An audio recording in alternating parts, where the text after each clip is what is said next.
Então, falando em envelhecimento, nós vamos dar continuidade aqui do nosso tema da biomedicina estética, que é entendendo os processos inflamatórios e a interferência disso na nossa saúde estética, né? Como isso reverbera, como isso vai repercutir nos nossos tratamentos, seja bioestimuladores, seja aí tratamentos para melasma, né? Nós temos uma demanda crescente de uma população que está crescendo e nós temos alterações, né, metabólicas que vão ocorrer naturalmente com o processo de envelhecimento.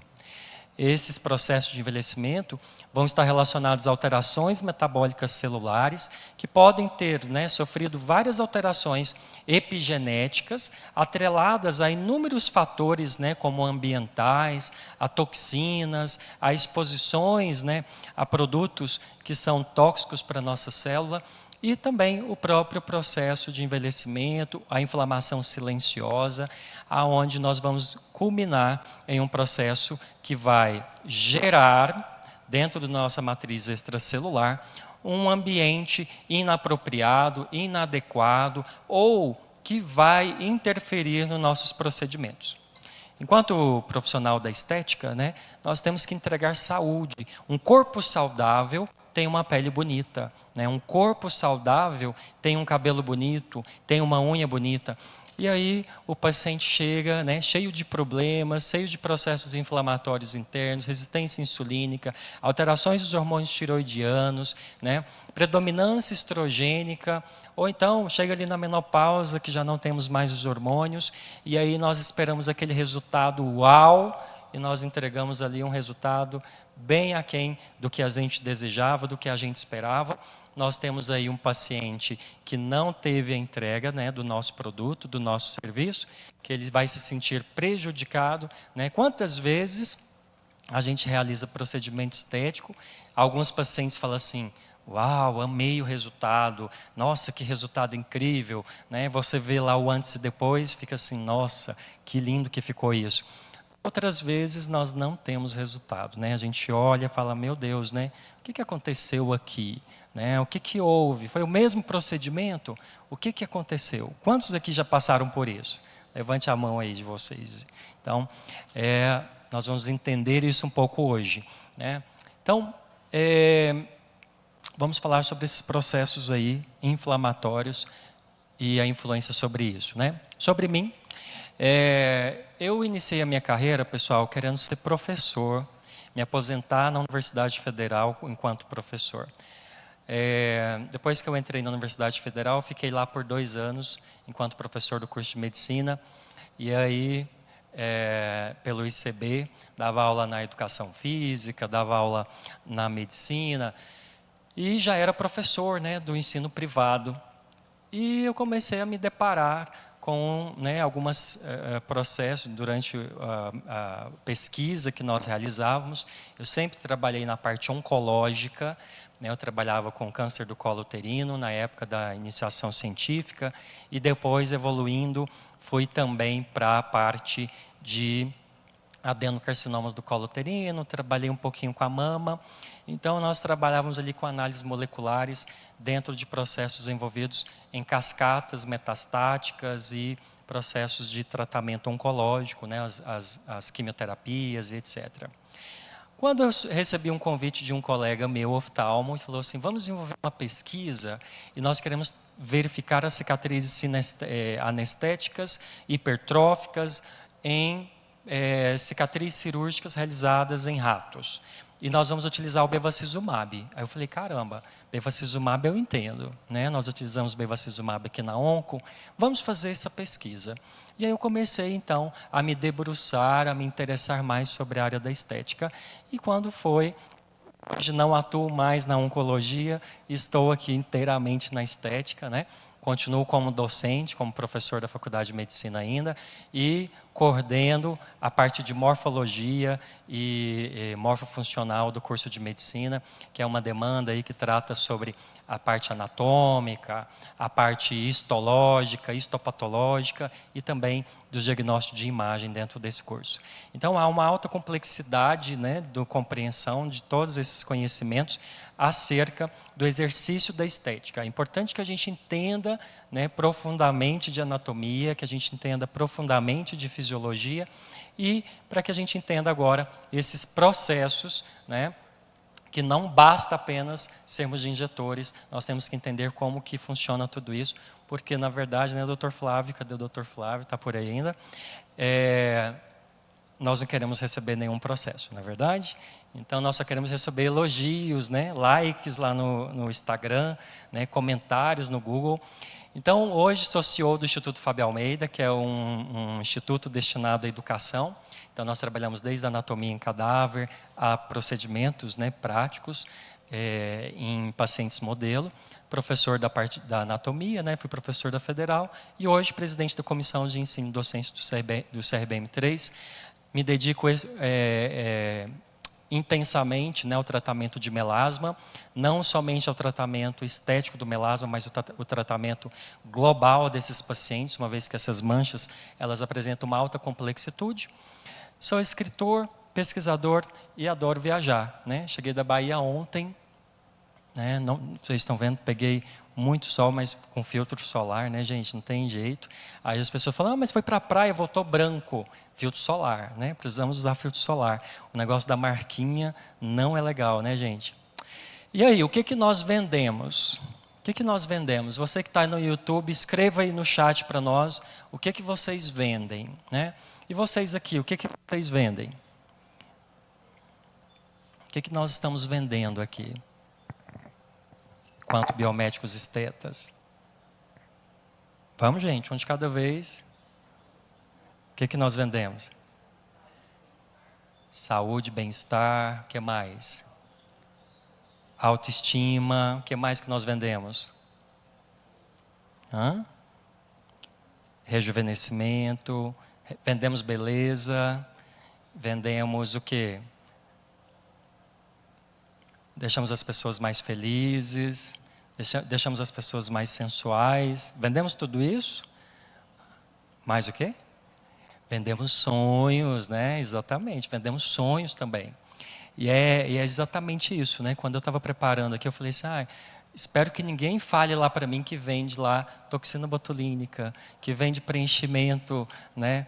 Não, porque nós vendemos transformação, né? Nós mudamos aí a autoestima, nós elevamos aí, né, os sonhos desse paciente, né? É interessante porque quando nós fazemos essa mudança, né, quando nós prestamos esse serviço, até o psique do paciente muda, né?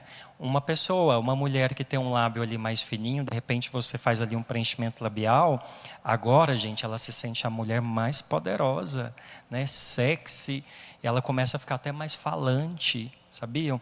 Então, os lábios, eles comunicam isso, né? As pessoas que ela tem, que apresentam um lábio mais carnudo, são pessoas que apresentam mais estrogênio naturalmente falando, são pessoas mais de toque, são pessoas que vão conversar com você, elas têm uma possibilidade de mais acolhimento.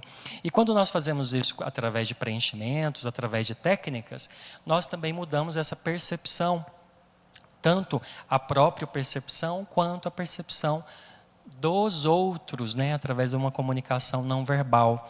Então percebam, né, a profundidade, né, que nós podemos atingir, que vai muito além dos nossos instrumentos, né, e vai muito além das nossas cânulas, né, nós ultrapassamos essas camadas, nós vamos tão profundamente na vida do paciente que nós interferimos no comportamento dele e nós interferimos na maneira como ele é percebido.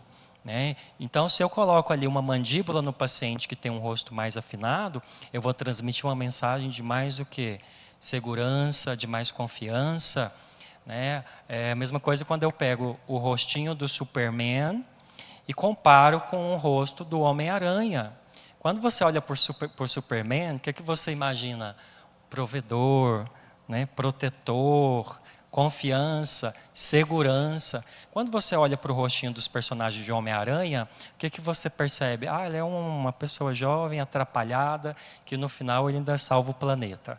Então, há uma mudança de uma comunicação não verbal. Existe uma comunicação que ela não é verbalizada e que ela chega primeiro do que o nosso paciente. Então, nós somos capazes de atuar de maneira profunda, né, na vida do nosso paciente. Durante muito tempo, a estética, né, ela foi com o intuito de se inflar o paciente, de encher o rosto do paciente, com o intuito de trazer rejuvenescimento, com o intuito de trazer uma transformação, entregando para esse paciente uma face que ele não se identifica. E aí, nós temos aí alguns pacientes que estão fazendo a reversão, estão fazendo o quê? A remoção dos nossos tratamentos. Isso se dá porque eles não se identificam mais com essa nova face, porque ela foi tão inflada, né, tão cheia, que ela se tornou um pillow face, né, ou cara de travesseiro. Né? Então, o paciente ficou com cara de travesseiro, de tão inflado que ele ficou. Né? Ou então, encheu tanto o lábio, né? A própria percepção do paciente, nós temos aí cerca de 20% dos nossos pacientes que não se enxergam como são. E aí nós temos que ter aí um parâmetro. Afinal de contas, todas as medidas e todos os nossos tratamentos, existe um padrão áureo, uma medida desejada, ela não é ao acaso e nem é pelo olhômetro. Elas são medidas ideais dentro de uma face ideal. E essas proporções áureas, elas que vão definir para nós o que pode se tornar universalmente bonito. Por exemplo, o rosto da Angelina Jolie é um rosto que todo mundo acha bonito, porque existe um padrão de medidas compatíveis com pontos de medidas proporcionais áureas. Eu estava em um curso, né, lá no Maranhão, e aí eu estava falando sempre, né, sobre o bico de pato. Eu não gosto de preenchimento no formato de bico de pato, e não sei o que, bico de pato, isso daqui, você coloca uma camada errada, você coloca excesso, isso vai dar um formato ruim esteticamente para o paciente e tudo. Gente, quando eu terminei a palestra, uma profissional chegou em mim e falou assim: nossa, o senhor sabe de uma coisa? Aqui é uma das coisas que eu mais acho bonito fazer, é o bico de pato. E eu falei: sério que você gosta? Ela: sério, eu adoro, acho lindo o bico de pato. Então, a beleza ela também é subjetiva, né? A beleza, ela tem aí, né, as suas nuances, as suas questões internas, né? Eu falei: bom, eu não gosto, né? Ela: não, eu já percebi. Porque eu prefiro resultados naturais do que o paciente com bico de pato. Tá? E aí, quando nós fazemos os procedimentos, né, você já avaliou como vai a saúde do paciente? Né?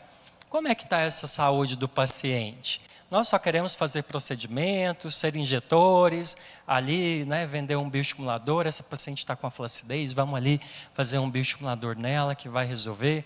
Podemos resolver, podemos melhorar, né? Mas chega um momento que essa célula, por conta das suas alterações metabólicas, elas já não respondem. Elas não respondem ao tratamento, ela não responde mais aos cremes que você utiliza, aos produtos injetáveis. Né? Como é que vai a saúde do meu paciente? Né? Quantos aqui, dentro da estética, já fez exame de sangue do paciente para fazer um procedimento estético? Quantos? Vamos avaliar dentro da anamnese, como é que está isso? Às vezes, eu nem peço o exame, eu falo assim: você tem algum exame recente para que eu veja? Você tem aí um exame com menos de 3 meses para que eu veja aí, para que eu dê uma olhada? Tenho, caminhe para mim que eu quero ver. Né? O que nós estamos chegando hoje? Né? E hoje, pessoal, eu vou falar de uma coisa para vocês. Preste atenção no que eu vou dizer aqui. Hoje, eu vou falar uma coisa totalmente diferente do que vocês têm ouvido em todos os congressos que vocês visitam. Com o passar dos anos, a gente vai indo muito nos congressos, a gente vai percebendo assim: nossa, esse tema de novo. Mais do mesmo. Hoje eu vou falar uma coisa para vocês, pessoal. Hoje eu não vou falar mais do mesmo. Vocês vão escutar algo que vocês ainda não ouviram dentro da estética. E que é uma onda que está surgindo agora, quando nós começamos a compreender por que os nossos procedimentos funcionam com um e não funcionam com outros. Porque nós precisamos olhar a fundo nesse paciente e entender que nós estamos entregando, além de estética, nós temos que entregar saúde. Saúde para o nosso paciente. E o que nós estamos observando? Mulheres, né, nós estamos observando mulheres que estão usando aí apliques no cabelo, porque o cabelo não para de cair, o cabelo não tem vida, o cabelo está quebradiço, opaco, o paciente está ficando careca. E ela vai lá fazer o procedimento estético, eu não estou atento a isso. O paciente cheio de aplique lá, o cabelo sem vida, sem volume. A sobrancelha com micropigmentação, porque já não está nascendo mais cabelo, está caindo tudo. Os cílios, né, o paciente utilizando cílios postiços, porque também não cresce. Unhas quebradiças, frágeis, né, cheia de um monte de deficiências nutricionais, aí coloca uma unha de gel ali para ocultar, né, para camuflar um problema que está instalado nesse paciente.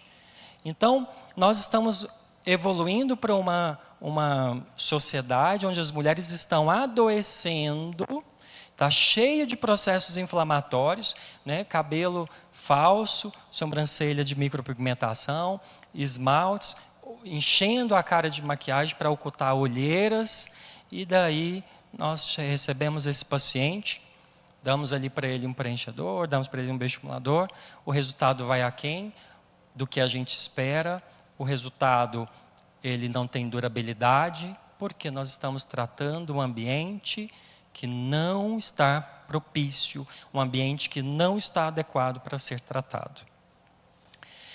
Hoje, nós temos que entender que injetar deixou de ser apenas técnica, tá? É um conhecimento biológico aplicado, que deve ser com segurança imunológica, integridade tecidual e foco no paciente.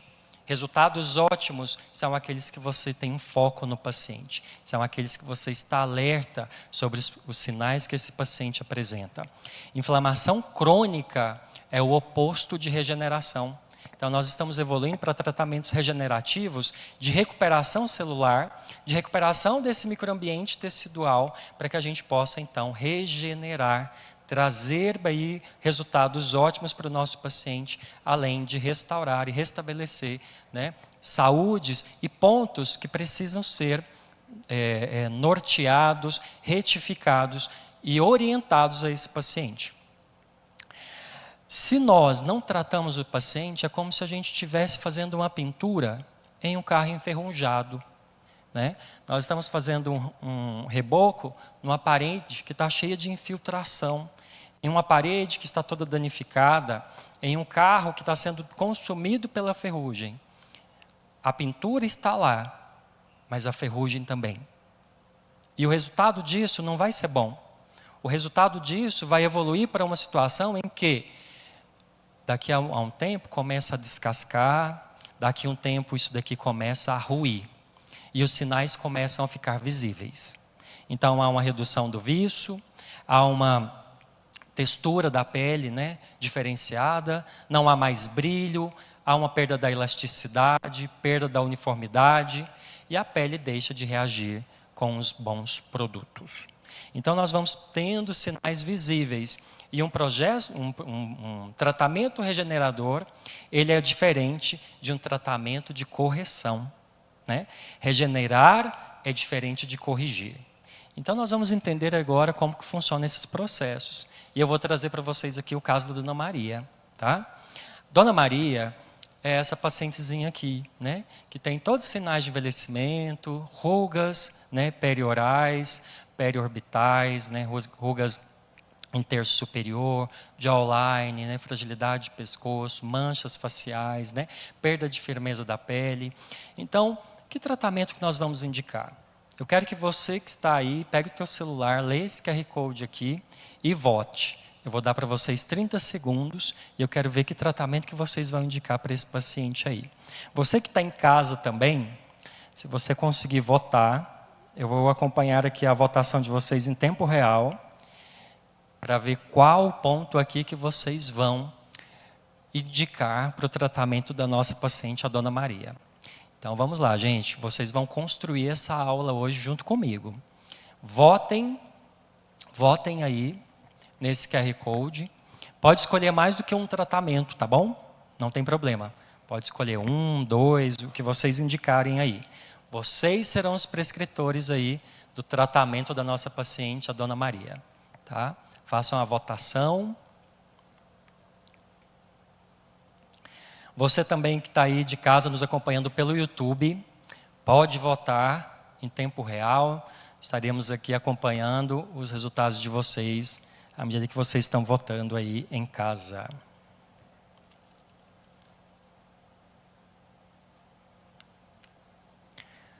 Muito bem.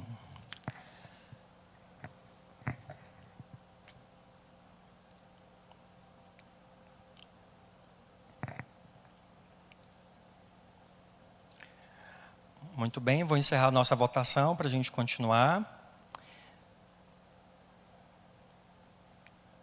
Olha, 96% dos votantes indicaram bioestimulador, 59% toxina botulínica, 48% preenchimentos com ácido hialurônico, 44% laser de CO2, 29% e 22% ultrassom microfocado e fios de PDO.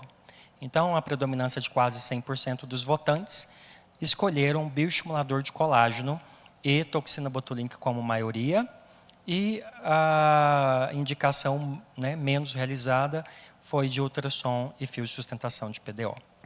Perfeito. Ótimo. Durante o nosso tempo, nós vamos falar bastante sobre a Dona Maria aqui. Como que funciona o nosso envelhecimento? Vocês já estudaram como que é a formação do envelhecimento? Como que isso ocorre? Ou somente estamos à deriva e nós estamos envelhecendo dia após dia? Na verdade, existem várias alterações, inclusive hoje, né, descritas não só como alterações próprias do envelhecimento extrínseco, aquele induzido, né, por situações como estresse, né, consumo de álcool, tabagismo, entre outros, mas também nós temos fatores intrínsecos, aqueles que estão relacionados a problemas, às questões epigenéticas, né? Quando nós entendemos longevidade, nós entendemos hoje que existem questões que estão muito mais relevantes dentro dos processos epigenéticos do que propriamente genéticos, né? Saiu um artigo publicado recentemente agora que os aspectos culturais interferem na nossa genética. Por quê? Porque isso inclui alimentação, isso inclui um comportamento, isso inclui um hábito, e isso vai impactar diretamente em fatores epigenéticos e nos nossos processos, né? Sejam de envelhecimento ou de adoecimento, certo? Então, nós podemos dividir o nosso envelhecimento em fatores intrínsecos, aqueles que estão relacionados ao nosso ponto, né, interno, a fatores inerentes ao nosso corpo, que inclui, né, o encurtamento dos telômeros, fatores genéticos e também hormonais. Nós vamos falar muito sobre hormonais hoje, né? Então, nós temos aí a formação, né, de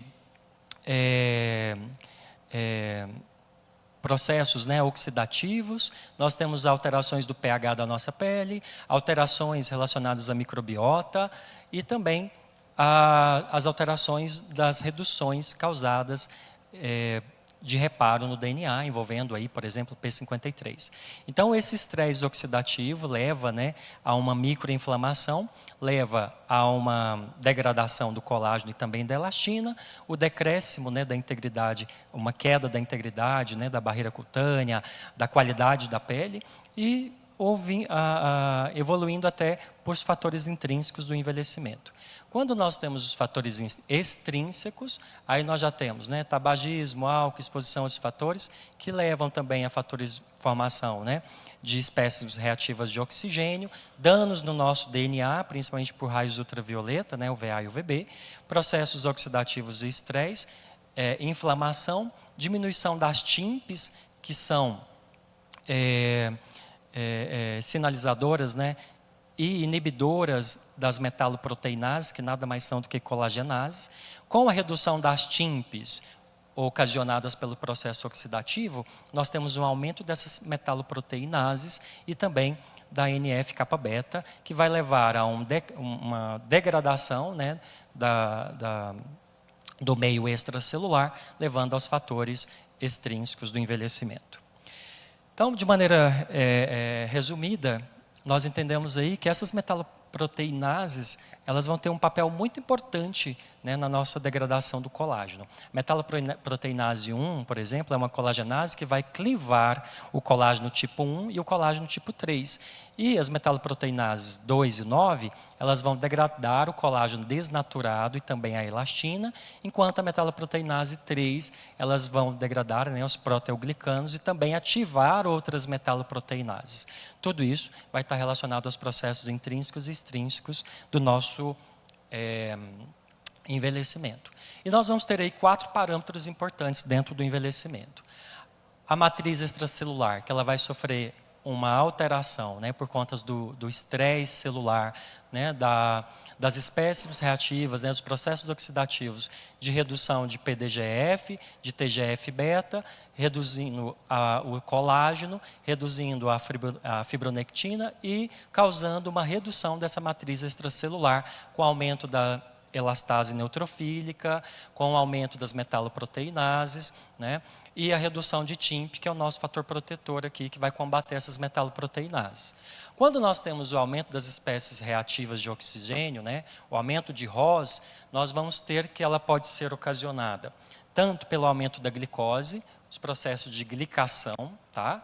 Então, a glicação, ela vai levar ao aumento dessas espécies reativas de oxigênio, vai levar a um dano do DNA, a um dano de proteína e também a um dano de células lipídicas, mais aumento de metaloproteinases e, em consequência disso, nós temos aí a degradação de fibras elásticas e também fatores que vão induzir a uma parada da produção.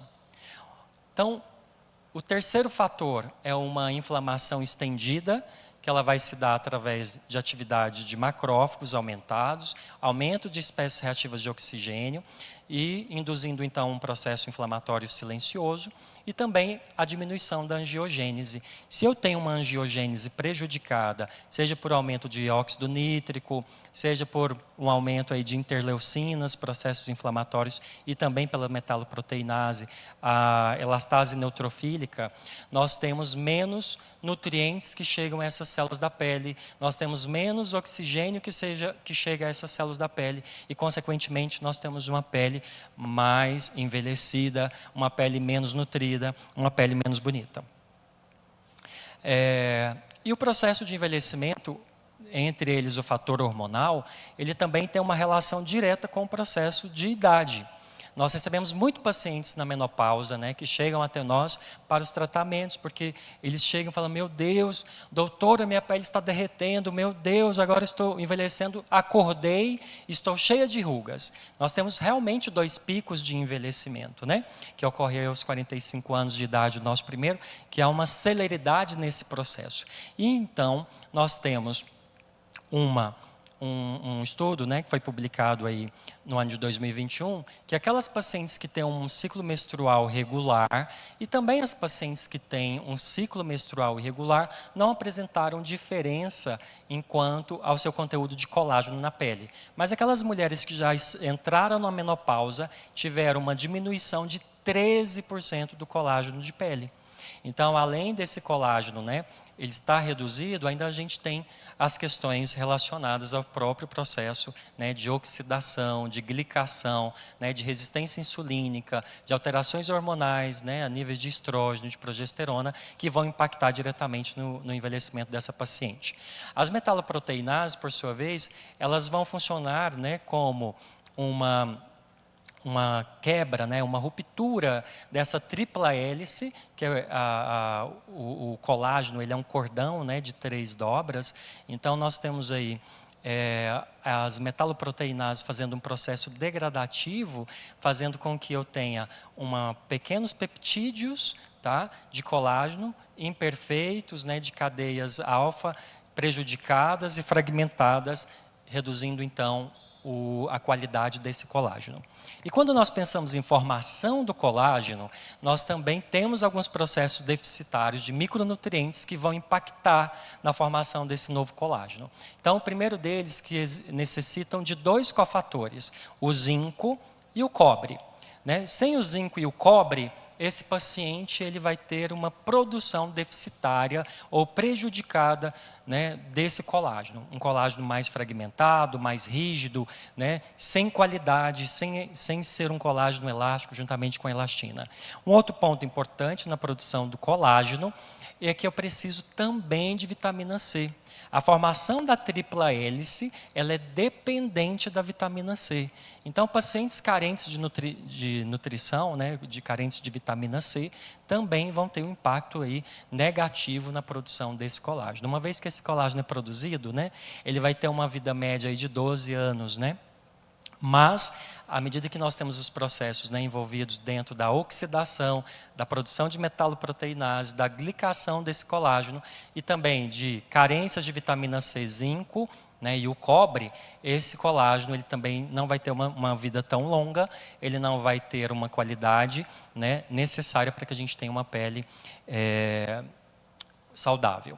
E esses processos, então, além da carência, né, da vitamina C, do cobre e do zinco, para a formação do colágeno, nós também vamos precisar, para a formação da elastina, a vitamina C, o ferro, que é um fator importante, né, que está relacionado aí às hidroxilases junto com a vitamina C. Pacientes com anemia, né? Tem mulheres que, por conta do ciclo menstrual, de superfluxo, apresentam anemia todos os meses, uma anemia crônica. Então, se essa paciente tem anemia, nós também teremos prejuízo na formação do colágeno, principalmente se essa anemia é ferropriva. Então, quando nós analisamos o sangue do paciente, né, que nós lá pedimos o exame de sangue, e acredito que você, talvez como eu, pensou, né, nós como biomédico esteta agora não precisarei mais analisar exames de sangue. Aí eu entendi que eu me enganei, né, porque eu vejo resultado de exame todos os dias. Os meus pacientes, eles realizam exames de sangue para tratar a estética. Muitos não entendem, mas aí, gente, no decorrer do tratamento, a gente identifica, olha, você vai tornar-se diabética. Calma lá, vamos regular isso daqui. Vou te encaminhar para um nutricionista.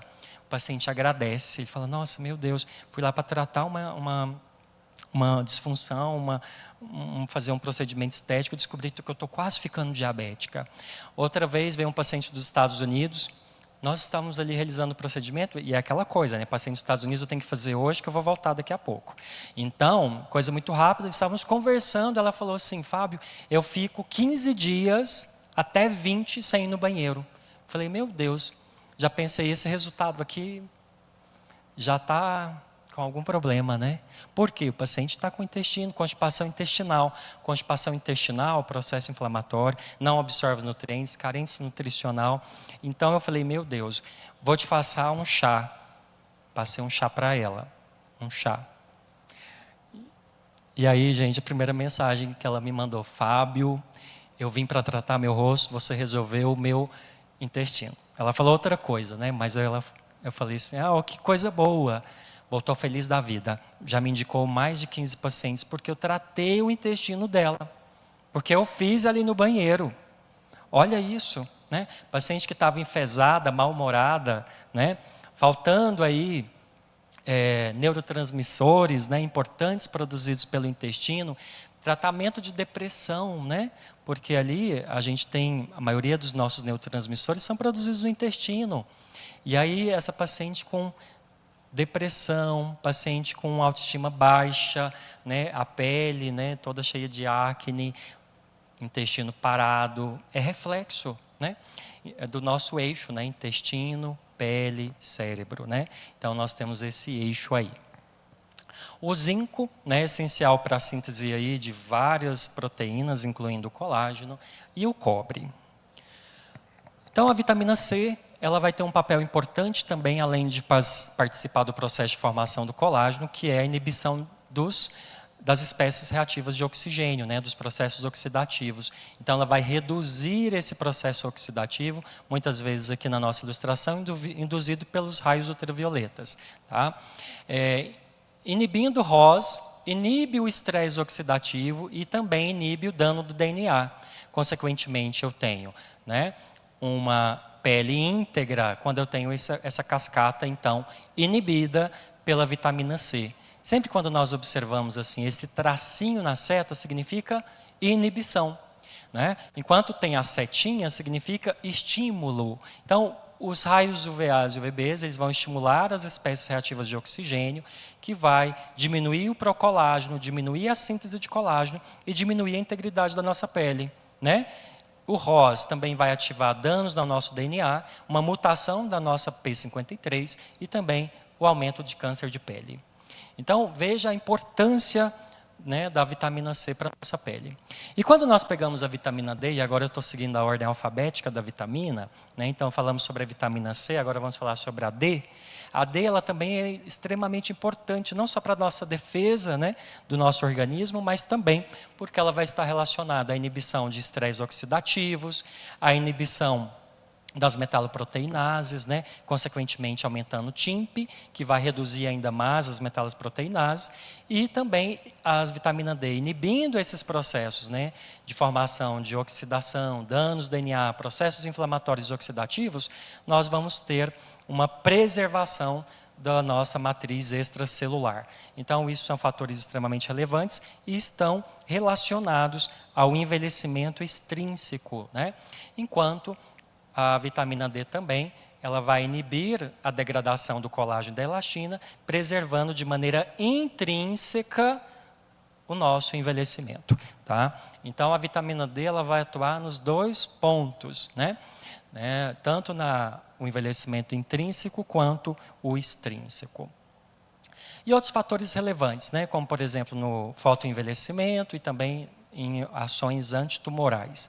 Vamos falar aqui somente sobre anti-envelhecimento. Nós temos a vitamina D, né, inibindo danos, né, oxidativos, inibindo mediadores inflamatórios, como a redução e inibição da interleucina 1 e 8, aumentando a viabilidade celular, aumentando a produção de colágeno tipo 1 e reduzindo as elastases. Então, são fatores extremamente relevantes dentro do nosso processo de envelhecimento. Além disso, somente para ilustrar para vocês, aqui no nosso trabalho publicado em 2025, também estabeleceu uma relação entre a diminuição de vitamina D e a formação de queloide. Tá? Então, cicatrizes, né, hipertróficas e queloide também podem ter um papel importante em virtude da carência de vitamina D. Outros fatores importantes relacionados também à vitamina D, né, a ativação dessa vitamina D da nossa pele, entrando lá no nosso núcleo celular, estimulando a secreção de células imunes, né, a modulação de angiogênese, precisamos de vasos, né, para levar oxigênio para essas células, e também a promoção de melhora do processo cicatricial. Então, evoluindo da vitamina C para D, agora para E, a vitamina E ela vai participar, né, de uma redução, uma inibição da peroxidação dos lipídios, induzidos pelos raios ultravioletas, também a ativação da ROS pelos raios UVs.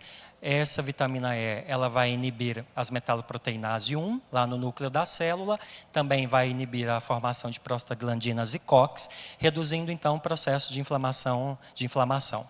Com essa inibição, nós temos a parada, né, da quebra do nosso colágeno, uma redução de processos inflamatórios da nossa pele e, consequentemente, o rejuvenescimento, né, a inibição do photoage. Então, o envelhecimento precoce é o aumento da perda de água, né, transepidérmica, da perda da barreira cutânea, né, que está relacionado a uma manutenção, né, da inibição das vias de ROS e também de processos inflamatórios, e principalmente a manutenção da barreira cutânea, quando nós nos referimos a pacientes com melasma, é extremamente fundamental. Quando a gente pensa em barreira cutânea, nós temos que entender que excessos de procedimento podem levar a uma ruptura dessa barreira cutânea. Então, é importante que a gente preserve o paciente, preserve essa barreira cutânea, que vai funcionar também como uma barreira de proteção. Tá? Quando nós conectamos aqui a junção, né, da vitamina C com a vitamina E, nós percebemos que elas são sinérgicas entre si. E elas estão trabalhando conjuntamente para a inibição, né, dos processos oxidativos, juntamente com a glutationa. Então, esse trio ele é extremamente funciona como cofatores enzimáticos, como proteção antioxidante, contra danos regenerativos e também a estabilização estrutural da nossa molécula de colágeno. Então, nós temos um trio aqui extremamente potente, contra a oxidação, contra processos relacionados à ativação da via de tirosinase, a formação de melanócitos, a ativação da degradação e a redução da produção de colágeno. Tudo isso relacionado a essa junção entre glutationa, vitamina C e a vitamina E. Eu vou acelerar um pouquinho, gente, porque é muita informação, né? Eu sei, devem estar aí, né? Talvez, meu Deus, agora é tudo isso tão complexo, né? E eu fiquei pensando assim, nossa, esse pessoal da estética, eles levam uns slides tão bonitos, eu vou levar uns slides cheios de informação. Vai ficar bem apinhado, mas nós vamos aprender aqui hoje, né, como tratar nossos pacientes e como identificar essas falhas, viu? Então, esse daqui foi um estudo, né, publicado, aqui ficou faltando o ano, mas por esse autor, que é o Lin, onde ele estudou na pele de porcos que expostos a uma radiação ultravioleta, onde eles utilizaram o veículo do fármaco, um veículo desse dermocosmético, e um outro caso onde ele utilizou tanto a vitamina E quanto a vitamina C associados. E eles avaliaram, fizeram a incidência da UV no dia 1, no dia 2 até o dia 5, com doses, né, 5 doses desse dermocosmético, e eles compararam com os suínos que receberam apenas o veículo, tá? Então, observe que foi extremamente importante, né, o dano, né, causado pela radiação ultravioleta, no caso dos suínos que não receberam a vitamina E e a vitamina C.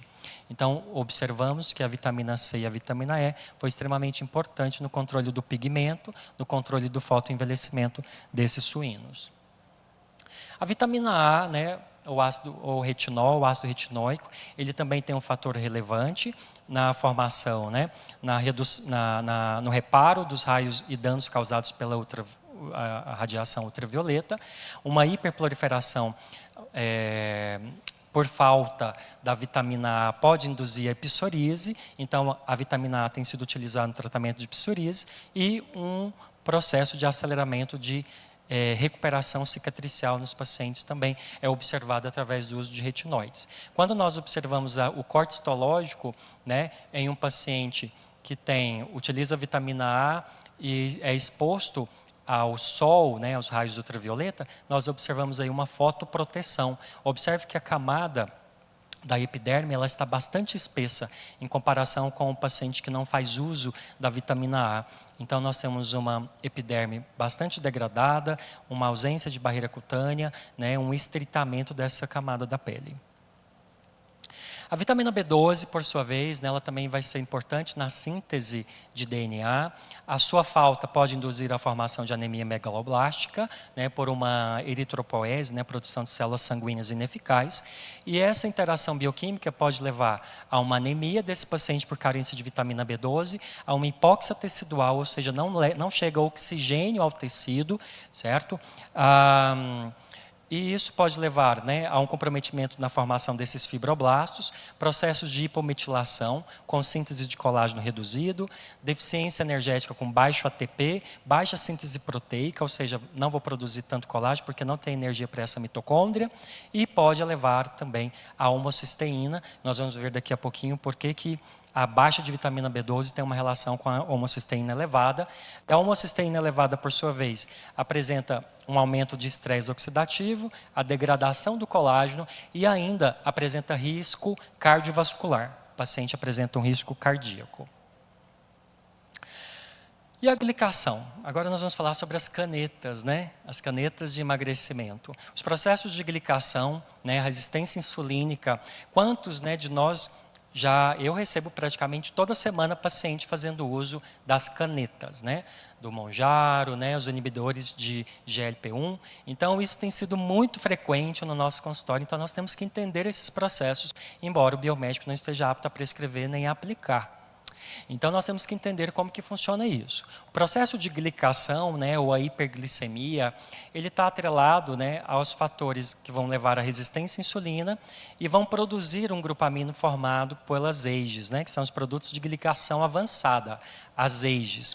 Esse colágeno, quando glicado, ele vai se tornar rígido, ele vai se tornar resistente, ele vai se tornar, vai estimular um processo inflamatório através dessas geiges. E aí nós temos um processo de uma pele que perde o seu viço, perde a sua beleza. Já viu a pele do diabético? É uma pele que não tem viço, é uma pele não bonita. Por quê? Porque nós temos uma hiperglicemia, certo? Nós temos ali uma glicose que está aumentada e formando processos de colágeno glicado, que são as EIGES. Quando nós observamos aqui, através desse estudo publicado agora em 2001, nós observamos que o aumento da concentração de glicose no teste alterou a morfologia das células dos queratinócitos. Então, aqui nós temos, nesse primeiro quadro, uma glicose de concentração de 2 milimols, enquanto nesse quadro B, nós temos uma concentração de glicose de 20 milimols. Isso fez com que ocorresse uma alteração dessas culturas celulares na morfologia dos queratinócitos ativos. Então, isso, mais uma vez, vamos nos lembrar lá da anatomia, a presença dos queratinócitos dentro lá do nosso extrato espinhoso, presente na nossa camada da nossa pele.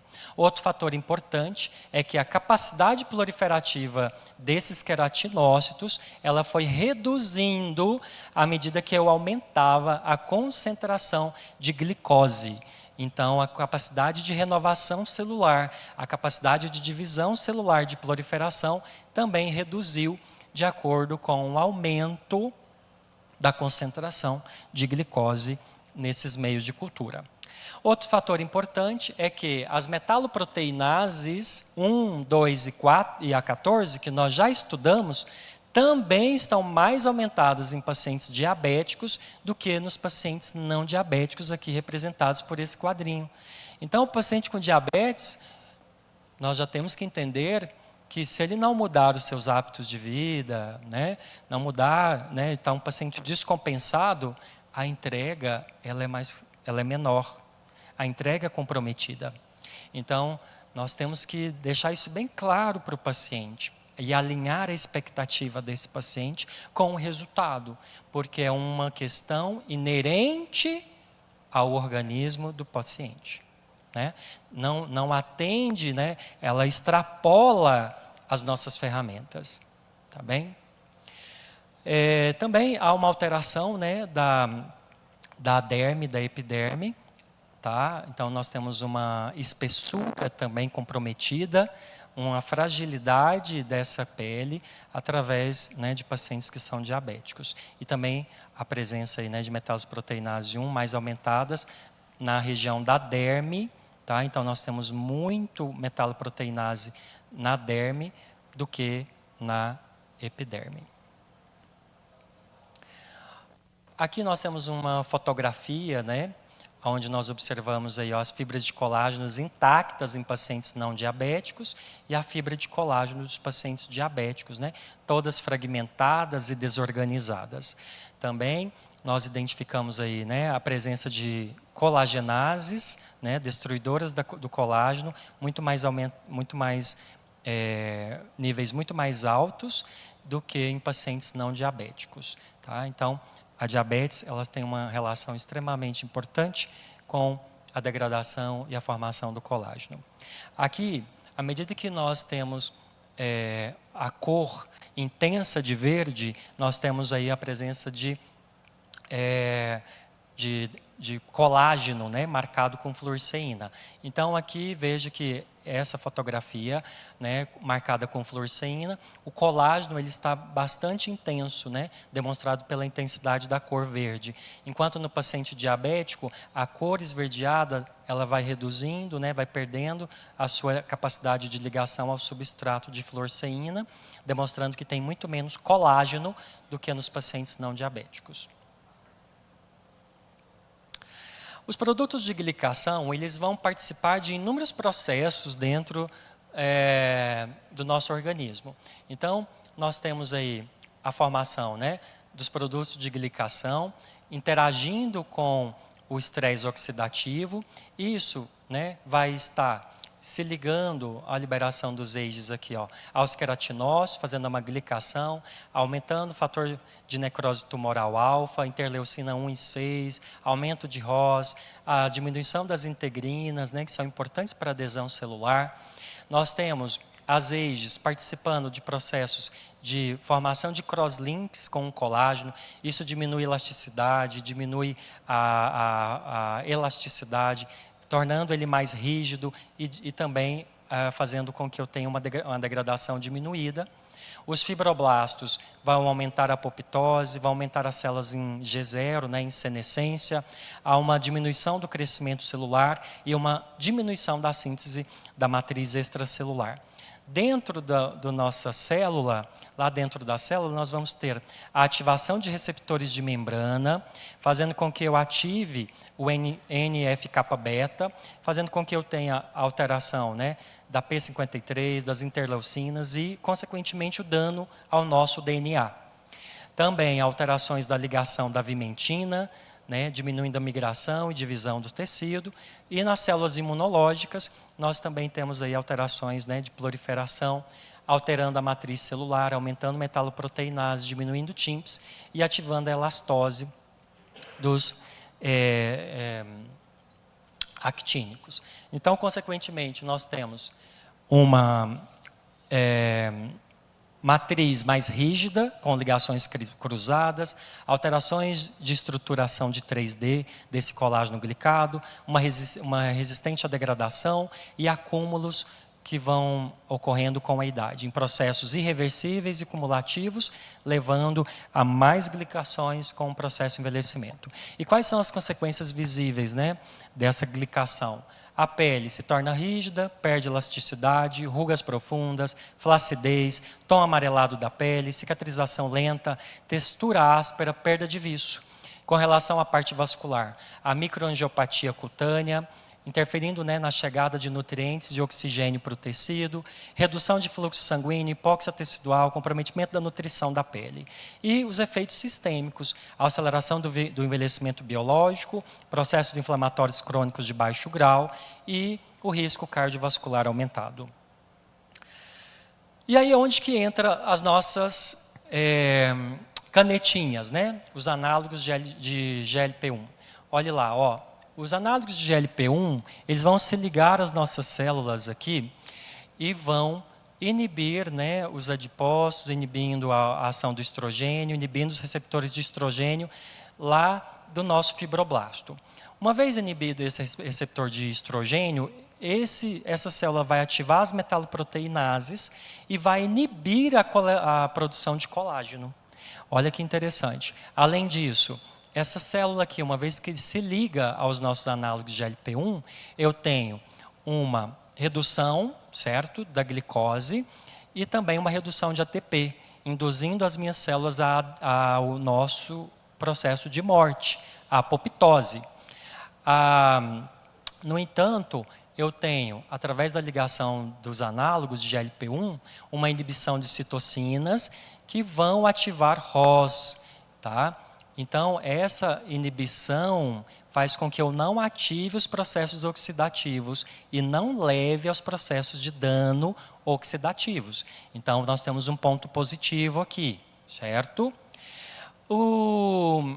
Uma vez sinalizado, esse análogo de GLP-1, ele também vai se ligar ao nosso receptor de GLP-1 presente no fibroblasto, inibindo o NF-kappa-beta, inibindo as interleucinas 6, né, e o fator de necrose tumoral alfa, inibindo o processo de oxidase e também inibindo os processos oxidativos de espécimes reativas de oxigênio, inibindo também a apoptose e estimulando o colágeno. Então, nós temos vários processos aqui ocorrendo através do processo de ação, né, desses análogos de GLP-1, tá? Que podem induzir a um estímulo da produção de colágeno, só que esse análogo de GLP-1 inibe o NF-kappa-beta, então eu não ativo o colágeno. Então, vou repetir aqui para vocês, olha só. Esse GLP-1, esse análogo, ele vai inibir NF-kappa-beta, inibindo as metaloproteinases. Isso é bom? É bom, Porque menos metaloproteinases, menos degradação de colágeno. Quantos estão me entendendo? Ok, você que está no YouTube, diga sim aí, escreve aí no chat, tá? Agora, quando eu tenho esse GLP-1, que ele vai inibir NF-kappa-beta, ele vai, se ele está inibido, ele não ativa colágeno. Então eu tenho uma preservação, mas eu tenho uma redução de ativação de produção alterada, certo? Eu vou preservar o colágeno. No entanto, também tem outro fator importante. Quando eu tenho, né, a inibição das citocinas, eu não tenho aqui dano oxidativo, certo? Mas, e aqui nós estamos falando do adipócito, tá? A ativação aqui, a ligação do análogo de GLP-1 ao nosso adipócito.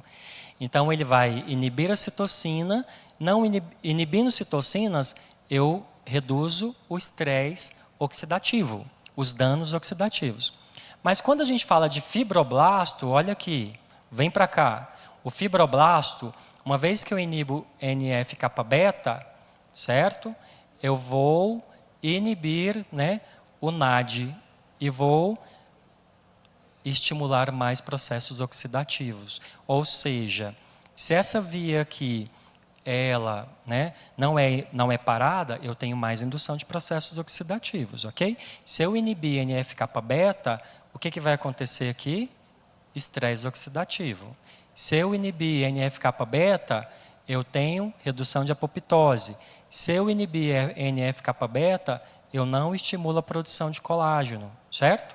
E agora, também, os análogos de GLP-1 vão reduzir a glicose no sangue, diminuindo a produção de AGEs, certo?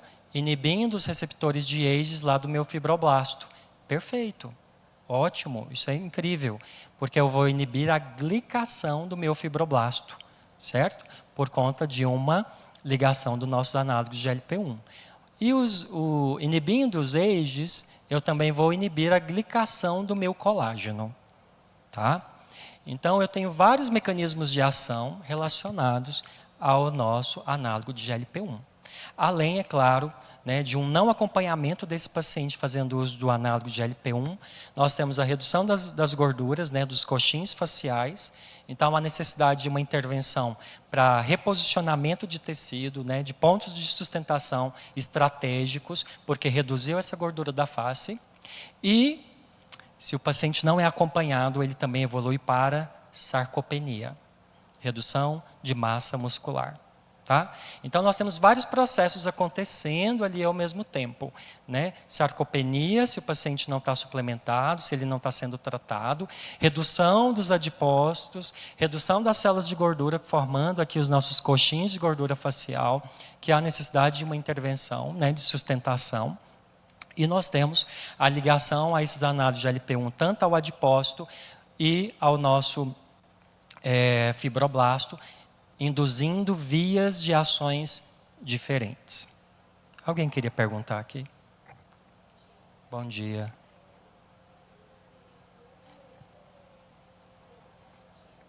Tem, é esse artigo aqui, ó, que está aqui na legenda, tá? Na revista de endocrinologia, publicado agora em 2025, na página 680, tá? É só você pegar esse DOI que está aqui de baixo, que você vai conseguir ler ele na íntegra. Bom, vocês precisam ler esse artigo, viu? Fabuloso esse estudo. Então, nós temos a perda, né, desses adipócitos, né, dos coxins de gordura, né, desses compartimentos de gordura facial, que o meu paciente não deseja perder. Tá? Então, quando nós evoluímos para a glicação, né, o aumento da glicação ele também vai aumentar o cortisol. E agora nós estamos falando de melasma. Olha como as coisas estão interligadas, né? Os pacientes agora estão desenvolvendo manchas na pele, nós temos uma pandemia de melasma. Pacientes que estão fazendo tratamentos, né, em consultório estéticos, de peeling, ácidos em casa, e os tratamentos vão se tornando, o melasma vai se tornando mais resistente e também com efeito rebote.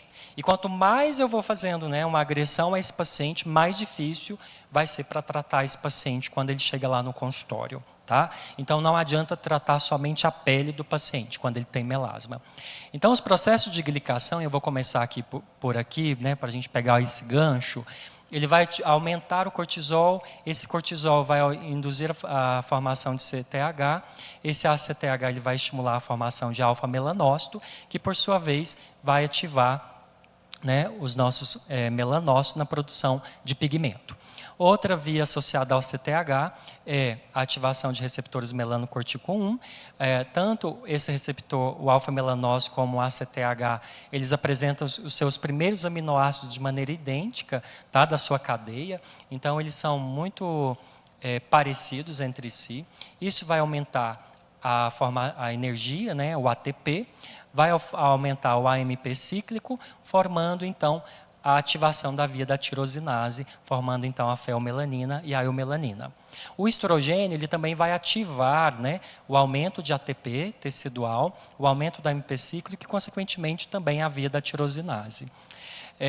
Outros processos, né, como a vitamina B3, né, ou a própria niacinamida, ela vai atuar impedindo que esse pigmento entre nos queratinócitos. Então, a niacinamida, ela vai ter esse papel importante aqui, né, a nossa vitamina B3.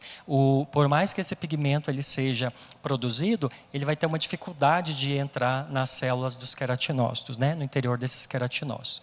E, por outro lado, nós temos aí, né, dentro desse vasto, né, desse complexo mecanismo aqui de ação, né, nós também temos ativação de PONC, induzido, né, pela radiação solar, um aumento da concentração de melacinócitos nessa região anatômica, e esse PONC, então, vai estimular, né, a produção, né, a ativação da ACTH e toda a via que nós já vimos. A glutationa, nós já falamos um pouquinho delas hoje, né, ela está ligada, né, ao processo de reversão da vitamina C e também da vitamina E, e ela é o nosso mais poderoso, né, antioxidante, e ele vai inibir as vias de tirosinase. No entanto, como nós percebemos, né, que há uma intensa quantidade, uma intensa demanda de estímulos para a produção de melanina, de pigmento para essa pele, somente a utilização, né, seja por via oral, seja intramuscular, injetável, da glutationa não seria suficiente para inibir as vias de tirosinase e tratar o paciente com melanócito. Além disso, é importante a gente entender que a gente nunca oferece para o nosso organismo aquilo que ele é capaz de produzir.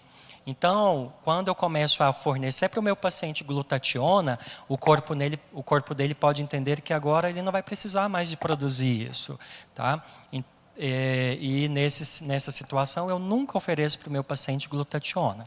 Eu ofereço para ele o NAC, né, vitamina B12, glutamina, glicina, porque isso são subsídios para a produção de glutationa e a glutationa inibindo as vias de tirosinase. Existem outros mecanismos celulares da via melanogênica, tá? Inclusive aí com os mastócitos, com a liberação de histamina, que vai ativar o melanócito, e também a ativação da triptase, que vai ativar a metaloproteinase 1 e 9. Consequentemente, eu tenho uma degradação da matriz extracelular. Tá? Então, está tudo interligado. E a homocisteína, né? Eu falei para vocês que eu iria voltar a falar sobre a homocisteína, e a homocisteína nada mais é do que o ciclo da metionina. Esse ciclo da metionina ela vai culminar ou na produção, né, da cisteína como produto final, ou ele volta, através do ciclo, a se tornar metionina. Então, as dietas, né, que são ricas em proteínas endógenas, essa metionina ela vai sofrer vários processos, né, metabólicos até formar a homocisteína. A homocisteína ela é dependente da vitamina C para formar a cisteína. Então, se o paciente não tem vitamina B6, nós vamos ter um acúmulo de homocisteína. E a homocisteína ela é tóxica. Ela é tóxica para o endotélio vascular. Ela é um marcador inflamatório importante. E Depois, essa homocisteína, quando ela entra nesse ciclo, né, da transsulfuração, ela também vai precisar da vitamina B12 ou a metilcobalamina. Essa metilcobalamina, então, vai converter novamente essa homocisteína em metionina. Só que para essa conversão aqui, formação da vitamina B12 e metionina, eu preciso do folato. Então, o ciclo do folato ele é importante para a remetilação, né? E ele vai, então, estar ligado à formação aí, né, da vitamina B12 em metilcobalamina. Então, o processo de conversão da homocisteína, né, os níveis da homocisteína na circulação sanguínea podem estar comprometidos ou por carência de vitamina B6, de B12 ou do folato, ou do metilfolato. E quando nós temos aí um aumento da homocisteína, nós temos um dano oxidativo, um processo inflamatório, uma disfunção endotelial e fatores de risco de doença cardiovascular e também AVE, aumentando, né, exponencialmente à medida que nós aumentamos a homocisteína na concentração sanguínea. Então, isso é um fator relevante, também protetor cardiovascular. Então, vários estudos já estão publicados, né, acerca da elevação da homocisteína, né, e das suas possibilidades na esclerose da pele, né. Nós temos a homocisteína aumentada e os níveis, né, aumentados em pacientes com psoríase e a dificuldade de processos de cicatrização, né, de lesões teciduais e também a formação de alopecia androgenética, tudo isso relacionado à homocisteína. Então é importante que quando nós temos aí um paciente carência, né, de folato, carência de vitamina B6, carência de vitamina B12, nós temos um aumento da homocisteína na pele e, consequentemente, uma transição epitélio-mesenquimal, tá? Com excesso de deposição de colágeno. O paciente que tem feito tratamento, né, com folato, com B6, com B12, aí nós temos uma inibição, né, desses processos relacionados à transição epitélio-mesenquimal, com uma diminuição da deposição de colágeno no tecido. A homocisteína, então, ela apresenta uma um triplo ataque ao nosso colágeno, causado pelo estresse oxidativo, pela disfunção endotelial e pela interferência no colágeno. Tudo isso em detrimento dos níveis elevados. E o que nós temos clinicamente visível? Envelhecimento cutâneo acelerado, por conta da homocisteína elevada, fragilidade vascular, formando telangiectasias, rugas profundas e precoces, palidez cutânea, perda de elasticidade, pele fina e frágil, cicatrização lenta e microangiopatia visível. A obesidade, né, o sobrepeso, também tem uma relação com alterações de matriz extracelular. Quando os adipócitos eles apresentam uma hiperplasia e hipertrofia, nós temos uma hipóxia induzida por o estresse mesenquimal, e isso faz com que ocorra um aumento, né, das metalosproteinases, e isso faz com que eu iniba a hidroxilação da prolina e lisina, diminuindo então o colágeno tipo 1, aumentando a resistência mesenquimal e estimulando a produção de colágeno tipo 3 imaturo, frágil e mais resistente. Com isso, eu tenho uma senescência dos fibroblastos com redução do TGF e, consequentemente, um aumento, né, das metaloproteinases, degradando também o colágeno. Então, a obesidade também está relacionada tanto com a degradação, quanto com a parada, a redução de produção de colágeno tipo 1 e aumento da produção de colágeno tipo 3, fazendo um colágeno mais fibrótico, mais frágil e mais resistente. E por último, né, esse ainda é um tema que eu me interesso, né, por conta dessas conexões que hoje são descobertas na medicina, que é essa conexão do cérebro e pele, né, o nosso eixo cérebro e pele. Nós não podemos esquecer que a nossa pele, ela está intimamente ligada com o nosso sistema nervoso. Mesmo porque, durante o nosso desenvolvimento embrionário, lembra lá dos folhetos embrionários da biologia celular? Nós temos que a ectoderma, ela é o folheto que vai dar origem à epiderme, aos anexos epidérmicos, ao nosso sistema nervoso e às cavidades. Então, observe que a origem embrionária da nossa pele e o sistema nervoso são do mesmo folheto. Então, nós temos que entender esses processos. Uma vez entendido, né, hoje nós temos aí um circuito neuroendócrino entre cérebro, né, em conexão entre cérebro e pele, onde, né, é fácil a gente observar isso, né? Quando você fica emocionado, sua pele fica cheia de rubor, né? Fica vermelha, né? Quando você fica sente vergonha, né? Ou então assusta, você gera uma palidez cutânea. Então perceba que existe uma interação entre esses fatores aí relacionados à pele e cérebro. E esse estudo, ele é muito interessante, foi publicado agora na revista International Journal of Psychological Research, onde nós temos fatores, né, adoecimentos da pele relacionados às questões emocionais. Então, quanto mais próximo o nome da enfermidade à emoção, maior é essa interlocução.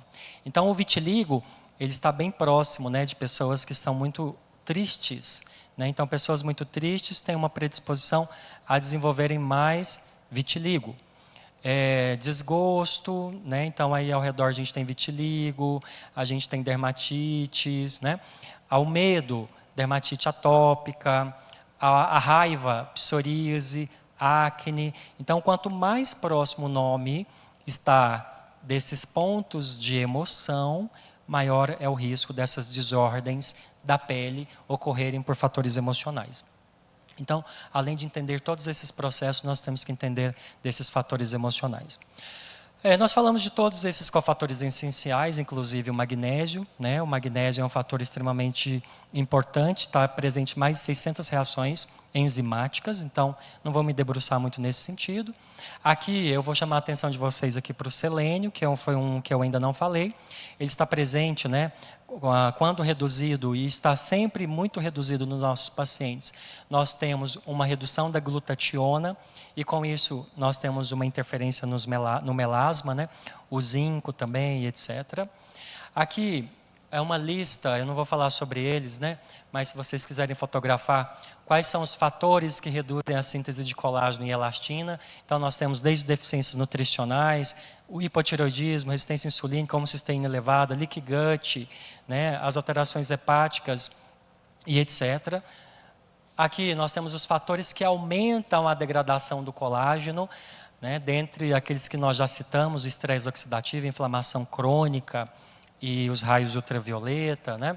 Cortisol elevado. Então isso daqui é uma matéria para um dia inteiro de aula, né? E vamos voltar para o nosso caso da Dona Maria, né? Vocês que votaram aí, vamos fazer bioestimulador, vamos fazer toxina botulínica. Agora nós compreendemos, nós entendemos os processos metabólicos dessa nossa paciente. Nós entendemos o que nós podemos esperar como resultado. E além disso, eu complemento essa paciente, ela apresenta 42 anos, mulher, né, advogada, sedentária, ela ganhou 8 quilos no último ano de peso, ela tem queda de cabelo intensa há 6 meses, unhas quebradiças, pele opaca e sem viço, melasma centrofacial progressivo, cansaço constante, rugas ao redor dos lábios, bigode chinês, olheiras, cara de brava, né, perda de contorno facial, flacidez, manchas na pele, queda, afinamento do cabelo, constipação intestinal, refluxo, né? Achados dermatológicos, pele seca, opaca, elasticidade reduzida, cabelos com refração difusa, fios finos, quebradiços, unhas quebradiças, com estrias longitudinais, melasma grau 3, centrofacial. Gente, e aí? Vamos mudar o tratamento dessa paciente? Né? Precisamos melhorar a constipação intestinal, precisamos melhorar o refluxo, qualidade de sono, né? Se o paciente não tem sono, ele não faz sua detoxicação, né, hepática. Paciente que acorda 3 horas da manhã, não é para ir no banheiro, gente, é cortisol que está tendo um pico. O paciente tem um pico de cortisol. Eu acordo 3 horas da manhã todo dia para ir no banheiro. Não é. Quando você resolver o cortisol dele, ele para de acordar 3 horas da manhã. Não é normal você acordar 3 horas da manhã. Né? Paciente com refluxo, né, sente lá azia, queimação, ela vai tomar o quê? Um antiácido, ela vai ali tomar um inibidor, né, das bombas ali, estomacais. E por que ela está tendo um refluxo? Por que ela tem um refluxo? Porque a válvula pilórica ela é pH dependente. Os pacientes depois de 40 anos, ele tem uma diminuição do ácido clorídrico. Se o ácido clorídrico está reduzido, a válvula pilórica não se abre, o alimento não passa. E esse alimento, então, ele começa a refluir para o esôfago. O esôfago tem pH diferente do estômago, e mesmo o estômago com pH e produção de ácido clorídrico reduzidos, ele ainda vai causar uma agressão esofágica. E aí o que eu vou fazer? Vou dar antiácido para o paciente. Vai diminuir mais o pH, não vai abrir a válvula pirólica, o paciente vai ter síndrome de má digestão de proteínas, porque lá no estômago que a gente digere proteínas, essa proteína ela vai chegar inteira no intestino, vai formar uma putrefação proteica, vai crescer bactérias que eu não queria que estivessem crescendo lá no intestino, né? Bactérias que são de outra microbiota que não é intestinal. Isso vai causar um processo irritativo inflamatório no intestino, com edema de células epiteliais, e isso vai fazer com que essas células que são justapostas, elas fiquem edemaciadas e distantes, leaky gut. Além de uma síndrome fúngica ou bacteriana, SIFO ou SIBO. E aí essa paciente, então, ela começa a evoluir com fungos, né? Com candidíase, ela começa a evoluir com fungo na unha, começa a evoluir com queda de cabelo, não absorve proteínas. Formou leaky gut, não emagrece. Ela começa a ganhar 8 quilos no mês, mesmo fazendo regime. E aí ela evolui para uma deficiência de vitamina B12, ela evolui para anemia, ela evolui para aumento da homocisteína. E aí o paciente vai indo, gente.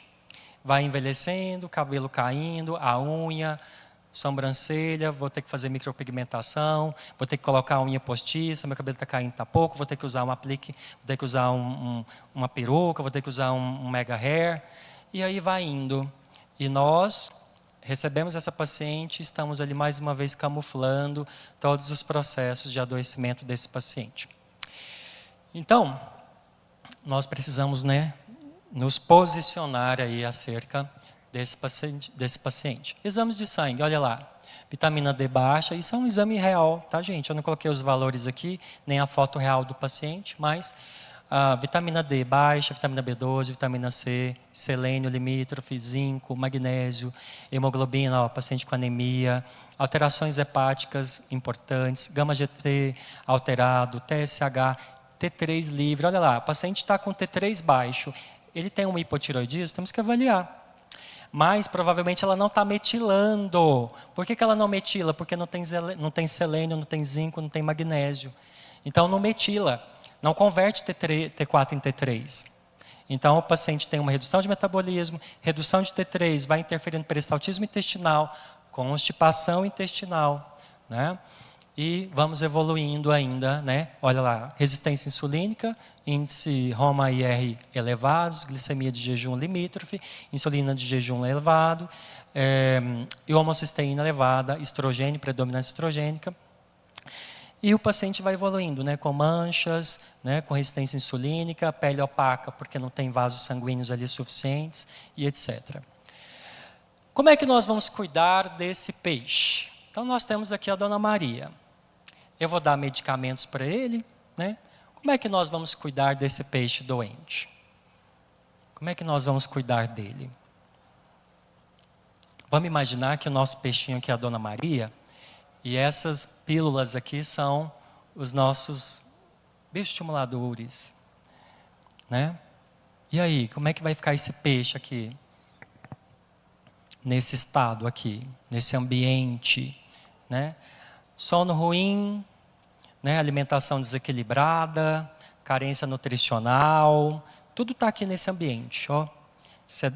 Não pratica atividade, não bebe água, né? Adianta eu tratar esse paciente aqui? Adianta? Sim ou não? Então, nós temos que, né, ter uma ação aqui multifatorial. E nós, biomédicos, temos uma resolução que nos permite prescrever suplementos, né? Nos permite prescrever aí, né, tratamentos para esse paciente que tem aí déficits de micronutrientes. E o que passa de nós encaminhamos. Pode ser para o endócrino, pode ser para uma nutricionista, mas a gente precisa limpar esse aquário, porque isso juntamente com a nossa equipe multidisciplinar, nós vamos ter o quê? Resultado para o nosso paciente, tá? Então, as rugas, né, não aparecem só por falta de colágeno, as fibras elásticas ficam danificadas, colágenos fragmentadas e matriz. E os erros que nós cometemos, né, que acabam com os nossos resultados. O primeiro erro é a camada incorreta do nosso tratamento, certo? A raiz do problema, né, nós tratamos os sintomas e não a causa, nós estamos pintando o nosso carro enferrujado. Precisamos, né, ignorar, muitas vezes as pessoas ignoram a qualidade de pele, então precisa de uma avaliação profunda. Trata a flacidez com volume, né? Não é a volumização a chave de todo o processo para tratar essa flacidez. E suplementação, home care e hábitos de vida fazem parte da construção de bons resultados, né? Muitas vezes o biomédico esteta não prescreve. É como se eu fosse numa nutricionista e não passasse a receita, né? Então nós precisamos de tudo isso. Mensagem-chave, isso aqui é para vocês fotografarem. Já extrapolei meu tempo. Então, nós temos aí um resuminho, basicamente, do que nós vimos hoje, né? O que nós precisamos fazer, né? Relacionar a bioquímica à prática.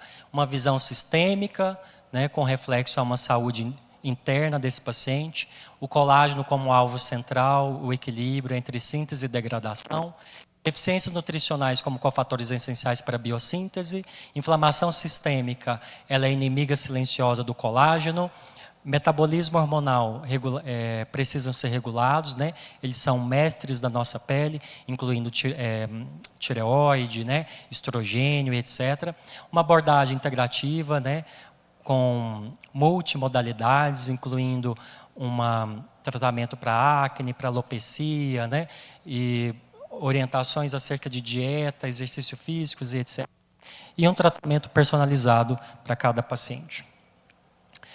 Aqui eu disponibilizei para vocês 2 links, tá? Esse primeiro link aqui é dos cursos, é uma reserva de cursos que nós vamos ter no semestre que vem.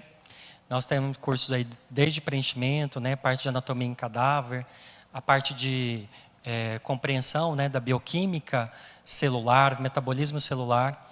Então tem aqui um cadastro de reserva de cursos para o semestre que vem. E esse daqui é um grupo do WhatsApp, onde, né, os profissionais... Estou recrutando profissionais aí para a gente bater papo, para a gente trocar ideias, né, discutir ciência. Então, entrem aí nos grupos, né, e se você tem interesse de fazer aí um curso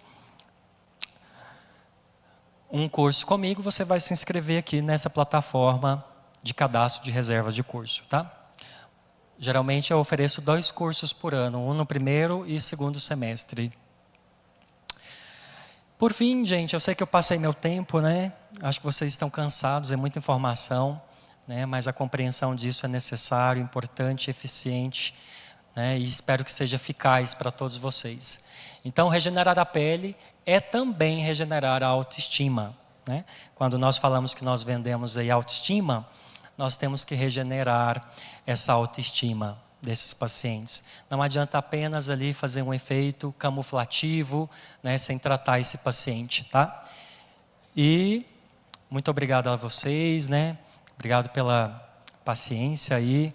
Fico muito feliz quando eu vejo aí um grupo de biomédicos estetas interessados, né, em conhecimento para fazer diferença na nossa população, na nossa sociedade, tá? Vou abrir para perguntas.